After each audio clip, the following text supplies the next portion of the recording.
Hey, what's going on everyone? Mekkah here, and welcome to an FE7 character guide for Hector hard mode. This is what I would recommend to players who've played in FE7 once, but want to get into Hector hard mode, but they're not sure what characters to use. So I would give him this chart, give him some explanation, give him this video or something, and be like, alright, this is what you can use. This is what you can use if you want to see which characters are good in Hector hard mode and which are not recommended. This is a very big difference from a tier list. A tier list is just for, veterans of the game to argue which units are good and which units are not good, which units is better than another, and they factor in availability and they factor in just how much a unit helps you throughout the game.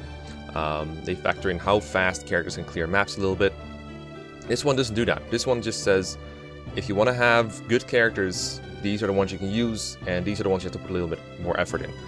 Also important to note for this list, literally anyone on this list can be used to beat FE7. Like, you don't screw yourself over by using anyone else. But some characters, they take more effort than others. That's why they're not called good and bad, but they're called like good, okay, and high effort, and no-brainer, and special utility. I'll get into each of these tiers, what exactly I mean when I say them. If you right now feel inclined, you see like a character, you're like, oh, that's in the wrong place. That character's in okay, but they should be in good, or that character is in like good, but they should be a no-brainer. This really isn't for you. Like, if you're already able to like teleport these characters and do nuances on these kind of things, you've probably already been beaten hard to hard mode, probably multiple times, or at least you're familiar enough with FE7. This is more for new players as a guide, and I don't think it really matters too much where exactly characters end up. This is just a recommendation guide.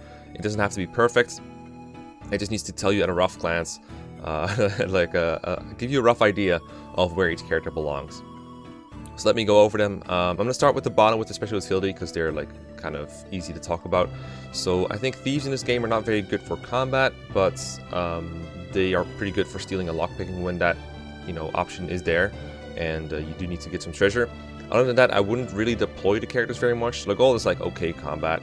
Matthew, I wouldn't recommend training really. I wouldn't put too much effort into either thief, so I just deploy them when you have the need for the lockpicking needs. Maybe buy some chest keys so you can undeploy them if you really want to, but generally just use the keys. And then Murnus is a very special case as well. I would almost always deploy Murnus in Hector hard mode. I wouldn't worry too much about him if he does die, because he comes back anyway, so you don't have to worry about too much about him. There's like one map maybe where you can deploy him in Unfulfilled Heart, but even there, you probably want to deploy him. So that's there.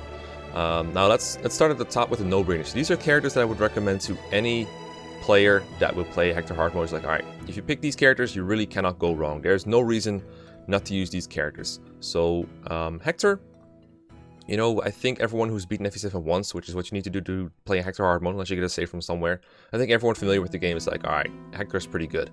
Normally in the tier list, you put Hector in like, okay or something, or like C tier, or whatever you want to call it, kind of like average, because, 5 move, late promotion. For someone new to Hector hard mode, doesn't matter. You just want them to use Hector. He's pretty safe early on, one of your bulkier characters, along with Oswin and Marcus, and Lowen. And the Wolf feels pretty useful against things, and the fact that he's just easy to use, I think puts him up a no-brainer, because he's just so tanky that you can't really go wrong with him. And I would recommend anyone raise him. Not because he's a lord, like as you can see I have Lyn and Eliwood in high effort, but I think Hector is easy enough to where you want to train him, and that keeps him alive. Pretty easy. Then we have Marcus and Oswin. I think they kind of speak for themselves as to how no-brainer they are. Marcus, some people fall into the trap of thinking, oh shit, he's he's a pitfall. He's gonna steal your XP and all that stuff. But we all know that doesn't really matter. And for new players, I'd recommend don't solo chapters with Marcus. Don't go killing every enemy with him, because it would be good to raise some characters. It's nice to give XP to like Hector and Lowen early on, for example. But don't worry if he kills a couple of enemies, and if you want him to use to kill bosses, go nuts. He's very good throughout the game. I would always recommend you use Marcus whenever you feel like it's going to help you. I wouldn't over-rely on him completely to beat the whole game with, because that makes stuff a little bit harder, but it's still possible. Like, you can't really screw yourself over by giving too many kills to Marcus, but it probably is easier overall if you don't do it. If you don't give every kill to Marcus. But generally, you can do whatever you want and you'll be fine.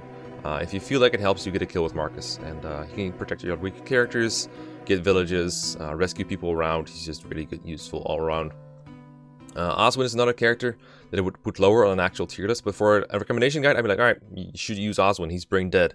Like, he just marches through everything. He doesn't move very fast, but anything that touches him pretty much dies, or at least gets weakened to low HP.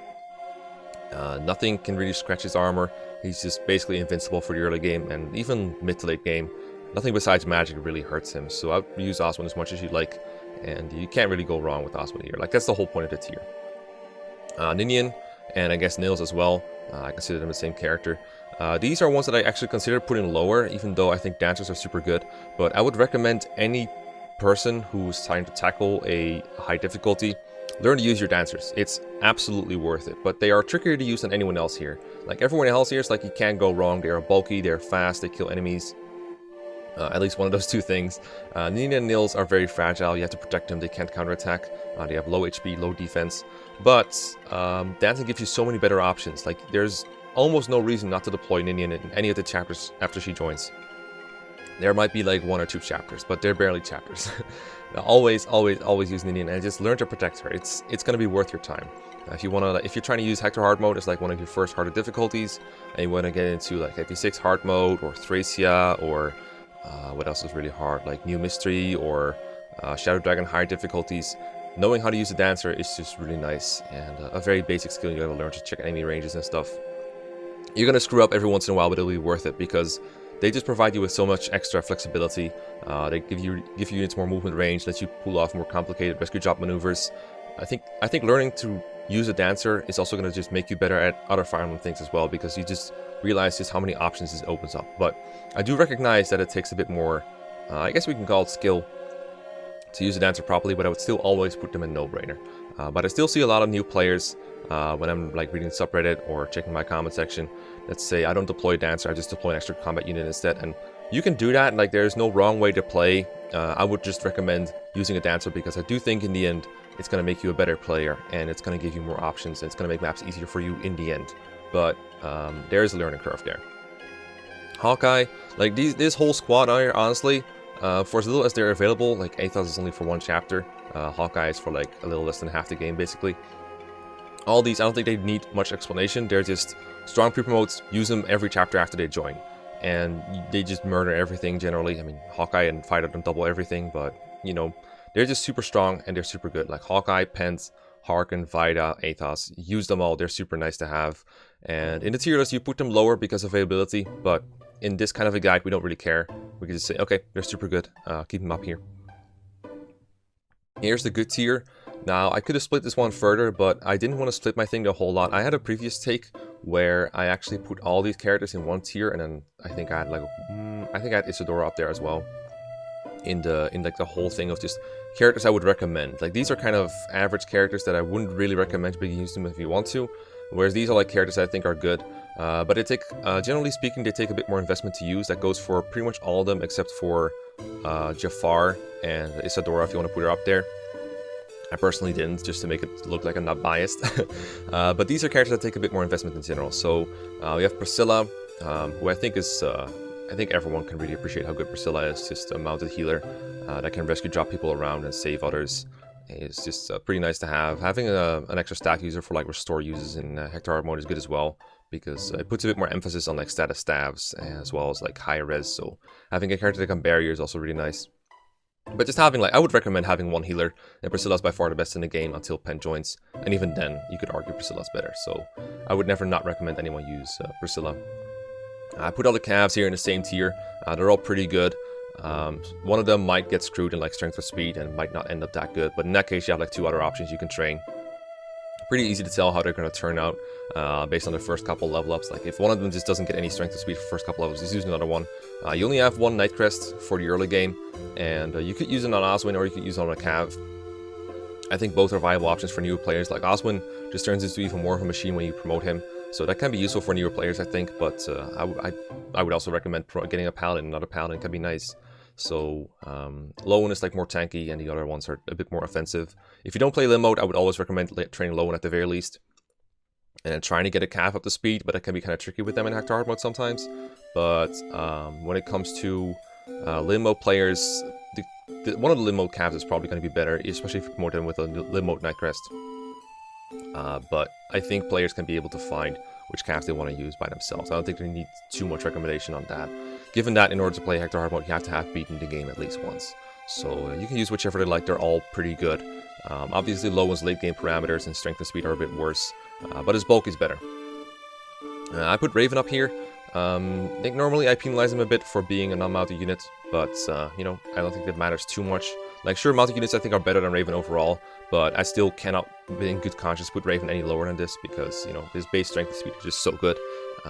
There's not many characters that do as well offensively as he does at base level, so I'd recommend anyone use Raven. He's just pretty easy, just one-round stuff. Hector Hard Mode bonuses, they help, but I think even if you didn't get them, I would still recommend them sort of. People always emphasize Hector Hard Mode bonuses a bit too much, I think, when recommending characters.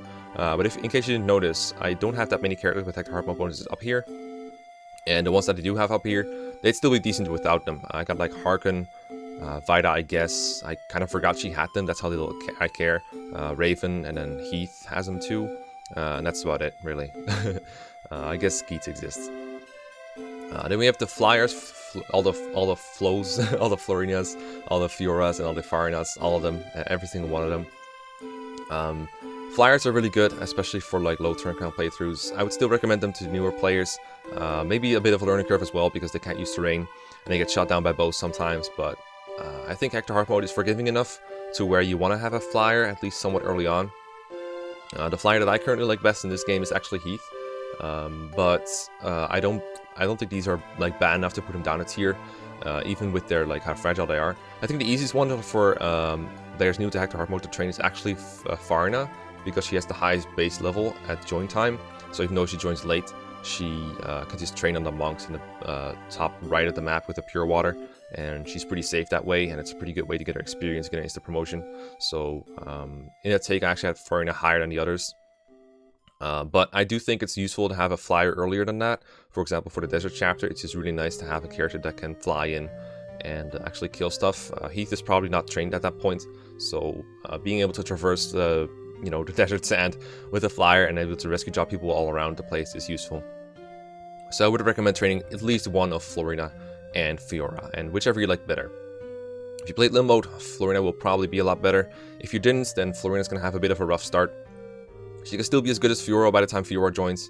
I usually prefer to train Fiora instead and don't bother with Hector Hard Mode only Florina, but if you like her, then you can use Florina instead. I think they're pretty interchangeable once they're both on the team basically, unless Florina's like really overleveled compared to her. But I'll leave that up to your discretion. Basically, I would recommend Florina if you played Limb mode, and if you didn't, then you can use either one. Then we have Urk and Lucius and Canas. I put them next to each other as well because they're pretty similar. Again, I think Canas is the lowest effort unit to use because he's the highest base level. Especially if you didn't play Limb mode, then Urk is going to be level 1 in chapter 14, and Lucius is going to be level 3 in chapter 17X when Canas joins, because he joins basically at the end of the chapter. Whereas Canas has a base level of 8, so he can promote whenever you want almost, and he has better bases than the other two in that regard. So I would recommend Canas as like the easiest to use, but there's nothing wrong with using these, especially if you trained him in Limb mode, especially if you like gave him a robe or something, which some players might do. I usually recommend robe and ring to Florina, the energy ring and the angelic robe, but these are like okay candidates, I guess. And if you did that, then there's like, it kind of feels bad not to use a character you invested in, So yeah, all these are pretty good. Mages are nice to have around. Perpetual once a range, usually one-round enemies once a double because the enemy's low resistance. Despite, like, Urk is known to have bad magic or whatever, but it really isn't that bad, and you can still like two-shot a lot of enemies. I would not do the thing that people often recommend where you like train Urk and then ditch him for Pent. Just use both sages, they're both pretty good, and there's no reason not to just drop him, because sure, Pent is better, but why not have two good sages, Unless you're short on deployment, which I understand, but I still wouldn't drop him. If you're gonna drop Urk for Pent, I wouldn't even use Urk in the first place. Like, I just don't see the point. But yeah, okay, so that's the mages out of the way. Heath is a pretty good flyer. Heath and Wrath are both joining the same chapter, kind of on a leveled. Depends on like whether you're playing Limb mode or not. They might be the same level, like level 7, I think, is both their base levels. Sure, that takes a bit of catching up, but their bases are pretty good for the level, to the point where they can actually feasibly get kills without too much babying. Like, we're not talking about Nino here. They're pretty good. They just need some training. I think Heath is like significantly more useful than Wrath overall. Like Wrath doesn't really have a good enemy phase. He doesn't have any weapons besides bows before promotion, and after promotion he gets like E-sword, so it's not too good. But they still work out fine, I think. Heath is just a very bulky flyer, very high defense and very high strength compared to these two. So when he does double attack, eventually he just becomes much more threatening to the enemies and much more useful. So that's why I put Heath in good. I used to think Heath was very, very bad actually, but I kind of turned that around. I kind of like him a lot now. He's pretty good. But at base level, it does take some work. You might have to take some risk with him because his accuracy at base isn't too great either. But he can train fine in the desert or a couple chapters after, like chapter 25 and 26 are both very friendly for unleveled units to just train up. So it should be easy to train up Heath before the harder chapters like Battle Before Dawn come around. So yeah, that's Heath and Wrath in a nutshell. The things that make Wrath good in LTC, they don't really matter much for like your average player, like you know, rescue dropping high con units like Hector, or low terrain bonuses, or low penalties from the weather and Pilflower of Darkness. Like those things don't matter very much for Wrath, I think, for like most players, but they can still come in handy every once in a while. Then we have Jafar up here. It might be a weird pick. Initially I had Jafar up here with the rest of the strong pre-promotes. I put him down a little bit because he doesn't really have as much usefulness as they do, which sounds a bit like a tier list, I know. But the thing with Jafar is he is very useful in one chapter, and that's Conquer Destiny, where he can actually wander around the Valkyrie. And if you've played Hector hard mode before, especially for your first time, you might be like, oh my god, these Valkyries are such a huge pain in the butt, how do I get rid of them? So I think Jafar helps a lot with that. After that, I'm having trouble finding a good spot for him. He doesn't really do much else very well, especially at that point in the game where you have a lot of other fast and strong units. But Jafar's overkill speed helps a lot in that chapter in particular. There's also some Valkyries in Victory or Death that you might also face. So he's pretty good at assassinating those, basically. Other than that, there's not a whole lot of point in Jafar besides like lockpicking stuff or taking out like one threatening enemy sometimes. But the lack of 1-2 range can be kind of annoying. So I wouldn't put him up here with like the busted pre-promotes. Like all these have 1-2 range, which I think is a pretty big deal for them. They have more bulk and just more utility overall. But I couldn't help but put Jafar up here. Not in the least because if I put him in OK, then this tier would have 2 lines, and I hate that. I want to fit it all on one screen. Then we have OK. These are units that are just like, it gives us some return on no investment, or like a little return on investments, or they're just not that great in general, but they're still like usable in some way or capacity. Like Dorcas and Barcher, I would recommend you use them in the early game when they're helpful. And once you have to actually pick units, you don't have to like free deployment for everyone. Then I would ditch them because they're not that great in the long term. Their speed is too low to double. Their bulk is okay, and if you put them like, if you give them support with each other or something, then they can sort of turn out to be viable and good. But they don't double much, even though Hector hard mode enemies are so slow, and they have high strength and HP, but that's about it. They don't really do a whole lot else. So I wouldn't recommend you use these long term. But again, I gotta stress, just because they're not in good or no brainer doesn't mean they're not viable. You can use anyone in this game. Everyone, to some extent, can be made good. It doesn't really matter who you use, but if you want to make the game easier on yourself, then these are better characters. And if you want to make things easier on yourself, training these long term is not a very good idea. But you might want to do it for a challenge, you might want to do it because you like the characters, and that's completely fine. And the same thing goes for like every character I'm going to review from now on, right? So Sarah is useful for staff utility early on, but I think 2 healers is overkill, and I think the best one in the game is Priscilla, so I don't think there's much of a point in using Sarah. In a vacuum, Sarah is not too terrible. She still has staff utility, and that by itself is useful, just healing people, you know, saving their turns from using a vulnerary, curing status with Restore, using barrier on people, using a torch staff. That stuff is useful, not gonna lie, it's pretty good. It's just by the time you need a lot of staff users to do that kind of stuff, like by the time you need multiple, you also have Pent, and you might have promoted one of these dudes like Urk, Canas, or Lucius. So I think Sarah doesn't really fit very well in this game in that regard, and her magic is really low, so if she's going to have long range utility, it's going to be the worst range of your team. But again, in the vacuum, staff utility is pretty good, so that's why she's an OK. Then we have Guy. Guy is like overkill speed for this game for the most part. He doubles like everything, which is useful in the early game. You can use the killing edge to 2-shot a lot of stuff, so it's not terrible, but in the long term, it's just not worth training. No 2 range really hurts his utility. He doesn't have overkill offense like Raven does. Like, sure, his speed is good, but his strength is not nearly as good. He can weigh himself down a bit to get 2 kills sometimes with like an Iron Blade or a Steel Blade. He can use killing edges once you can buy them from like Dragon's Gate or Unfulfilled Heart, Secret Shop. Then he can be sort of good, but the lack of 2 range is a really big pain when using Gi. If you have the patience to put up with that, go ahead and do it, but I do think he's a bit worse than the others, so that's why he's an okay. Dart, his main problem is the Ocean Seal. A lot of people think of the expense of the Ocean Seal when they think about Dart. They're like, okay, it costs like 50k, that's bad, but I think you actually have like enough money to promote Dart and still recruit Farina if you want. By the way, I didn't factor in the gold cost for Farina, but it doesn't really matter. Again, you have a ton of gold at that point in the game. Like the chapter right after, you get a white gem from Louise, and that basically pays for it by itself, especially considering you don't have much else to spend money on by that point in the game. So, yeah. In the same vein, I don't think the Ocean Seal is a very big deal for Dart. He's pretty fine without it. The bigger problem with Dart is just his bases are a little lackluster. He loses speed from hand axes, and he's not that fast to begin with. He doesn't really double anything besides like really weight down enemies, like, I don't know, archers and knights sometimes. Or not sometimes, he just doubles those always. But that's about it, really. Like, otherwise, like a Steel Lance Cav or something. His growths are really good, though, in strength and speed, so he can become good. Then it's a matter of, like, just getting the Ocean Seal takes a while. It's in chapter 23. And a lot of characters want to promote before that. Like, most promotion items are available before that time. So, for that reason, I would not recommend Dart to anyone. But he's far from the worst character. And once he does promote, he is, like, pretty strong and pretty fast. So if you can put up with like somewhat bad accuracy and somewhat bad bases in a late promotion, he's okay. He's just fine.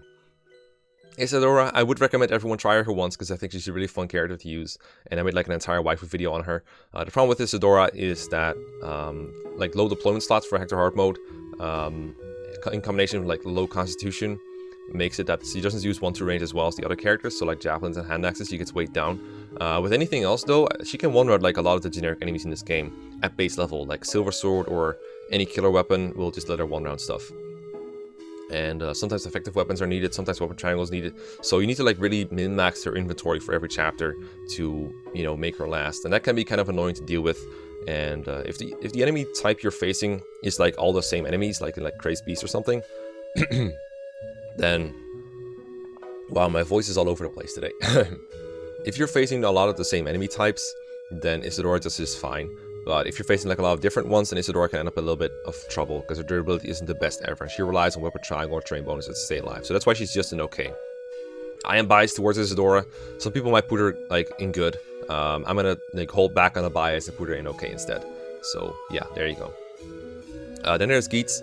In order to get Geats, you have to train Hector, Lyn, and Eliwood to an average of level 17 before the chapter he joins in, before chapter 24, which I would not recommend to anyone. So that's basically the reason I put him in okay, is just to warn you, like, hey, this is not a very good idea. Statistically, I think Geats is somewhat comparable to Hawkeye. He has less bulk, noticeably less resistance, but more speed, and he has the option of using bows instead. He also has B axes instead of A axes, so no silver axe. Other than that, they are remarkably similar-ish, like just high HP, high strength kind of builds. And that can be pretty useful, especially because Geats is actually fast enough to double. Hawkeye can often be like 1 or 2 points short, whereas Geats, he doesn't double everything, but he doubles like every enemy you would expect. Like every average enemy, like mages, cavaliers, wyvern riders, that kind of stuff. He doubles all those, and he has enough strength to kill almost anyone. If he doesn't have it with iron or hand axe, then he can just like upgrade to silver, or no, not silver, killer axe. There you go. That's what he can use. So in that regard, Geats is pretty well off as a you know, an enemy fighter. But the problem is, of course, that these chapters are a pain to get to, and I would recommend play Lloyd instead. Play the version where you get Wallace. Sure, it has Fog of War, but getting Geats is not worth training all those characters. So yeah, I prefer getting Wallace and just not using either of them, over going through the like trouble of getting Geats. But if you do get him, like if you already trained Lyn, Eliwood, and Hector, then there's no reason not to use Geats, because he is pretty good. And this is why, like, guiding text like this, I think, is important for these kind of guides. Like, if you just look at this thing as a whole, you might just think, like, yeah, Geats is a lot worse than the characters up here when he's actually around, which he isn't. But I just wanted to warn people that, like, Geats is not worth training over, like, training the lords over. Karel, in a similar vein, he's infinitely inferior to the alternative of recruiting him of recruiting Harken, sure, but I think he's okay. I don't think he's great though. I don't remember if he doubles Valkyries in Hector hard mode. I think he might not two-shot them actually. Jafar definitely does because he's bonkers, but I would recommend anyone get Harken over Karel if you have the choice. If you accidentally get Karel, I wouldn't reset over it. Like, Harken is good, but not worth replaying an entire chapter over probably. You still have plenty of other good characters to work with at that point in the game, so I wouldn't worry too much. And I used Corel like my first playthrough ever, and like I did with normal, and I thought it was really good back then. Nowadays I realize he's not that great, but you know, he can still one round generics most of the time, and he has high crit rates, so I wouldn't really hate Corel. He's not terrible. He's just like not as good as his alternative, and that's really like, he's basically like if you train Guy, you kind of get Corel, and I told you already how not great that is, but he's still usable. I put Louise up here as well because you don't have to put any investment towards her, and she's still sort of okay, but not great. Like, a sniper in this game is not very useful. You want to have characters that can fight on enemy phase. That's one of the reasons why Will and Rebecca are in high effort instead. Louise is kind of what you get if you train those to like level 10 and promoted them or something, like maybe level 12, 13 or something. Her HP particularly is kind of low, but she does have like reasonably good resistance, and there are some niche places where she can be useful. She supports Pent. Pent generally doesn't really need the bulk, but he becomes like almost unkillable with Louise in range, as he gets +3 defense and like plus, I think it's like plus like 7 avoid, isn't it? It's not a whole lot, which is alright. It's not fantastic, but +3 defense is like really nice. So sometimes it's nice to deploy Louise, but I generally wouldn't recommend using her. You could argue she should be down here instead. That's what Don told me to do, when I was like, nah. Louise is like, she has some niche uses. It's just not a whole lot of them. I don't think she's great, but I think she's alright. For the amount of like work you have to put into her, like if you trained people like Dart or like even Dorcas or Barcher, they'd probably dwarf her stat wise. But you know, she doesn't need training. Renalty joins very late and doesn't really have a whole lot to do, but I think he's comparable to Sarah when he is around. His magic is actually about the same as like a 2020 Sarah, I believe, like around 14, I believe. And A-rank stabs is pretty good too. It's just, there's only 1 or 2 chapters left depending on whether you play that Gaiden or not with Kushuna. And that Gaiden doesn't have a whole lot to do. He doesn't have to warp range to get anyone within the throne room.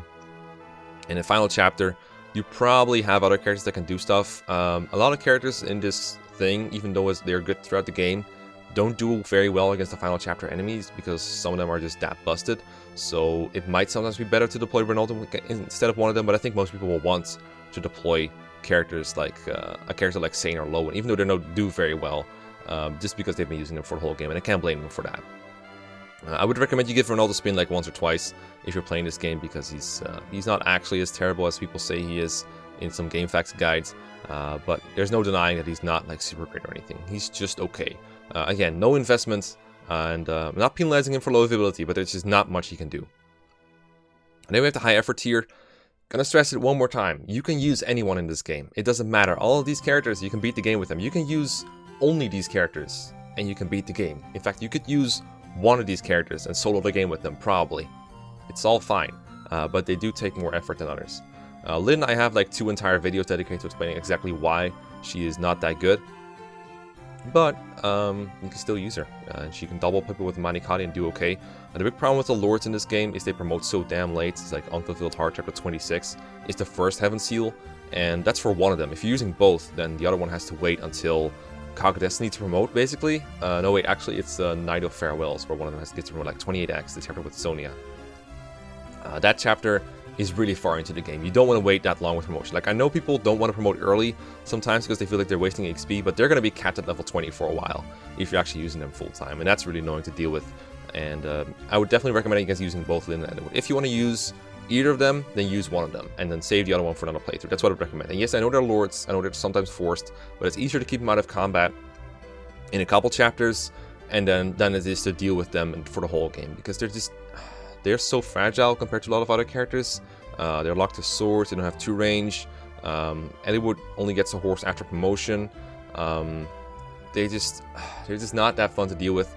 They're fairly easy to train early on because then their XP gain is sort of decent, but at some point in Extra Hard Mode you hit like this XP curve where you only gain like, I don't know, like 10 to 15 XP per kill, and it becomes such a grind to train out. That's why I don't recommend getting Geats, because it just takes so long to get them all to the right level, and they're just not worth it. There are some people convinced that Lynn is good in Extra Hard Mode, but I'm not one of them.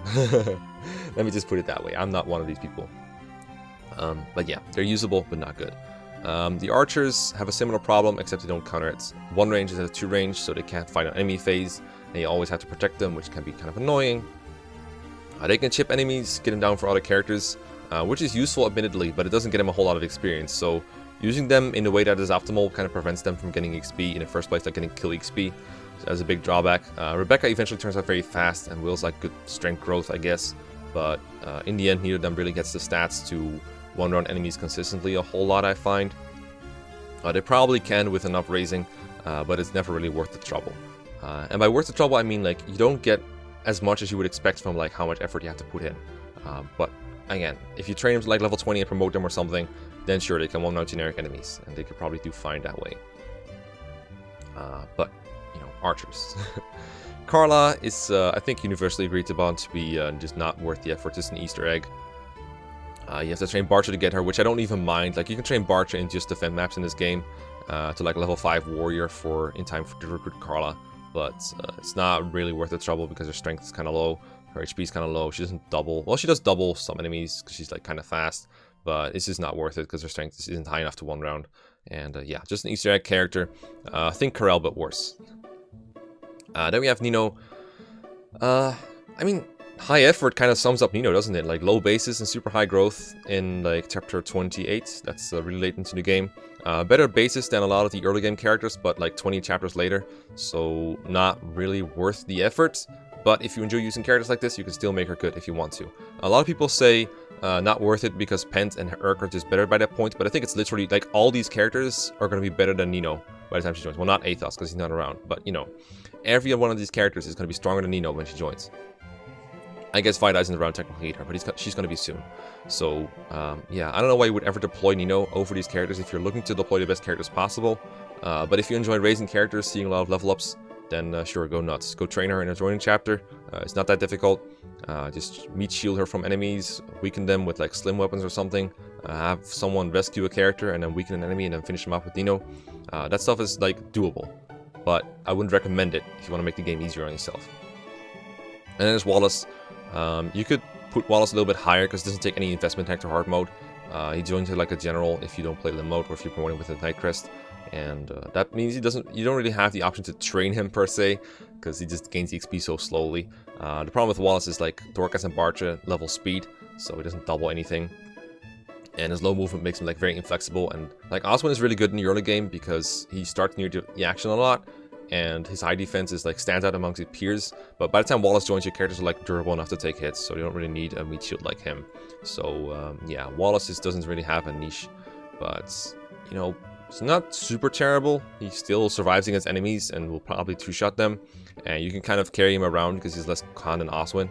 So that is a niche, I guess. But generally, I wouldn't recommend anyone use Wallace. Unless they just like him, in which case, go nuts. Okay, so I kind of went over the special utility tier already. So I'm just going to cut it short here. In a nutshell, this is how I would use, and this is how I would recommend using characters in Hector Hard mode. For the first time. This is how I would do it. Again, if you want to argue that this character should be like one up or one down, I think you're kind of missing the point, right? It's just a general recommendation guide. It doesn't really matter that much where exactly they are. The point is to convey everyone above the middle is recommended. Anyone below the recommended thing, like in high effort, is not. Okay, it's just kind of in the middle. It's like whatever you want. If you like them, use them. If you don't like them, don't use them. But they're not great. But they will not turn out spectacular, but they'll be like usable. And then use these whenever you see fit. And use these characters if you like high effort, but I wouldn't recommend it. That's it. Let me know your thoughts in the comment section. Thanks for listening to my TED Talk. Peace.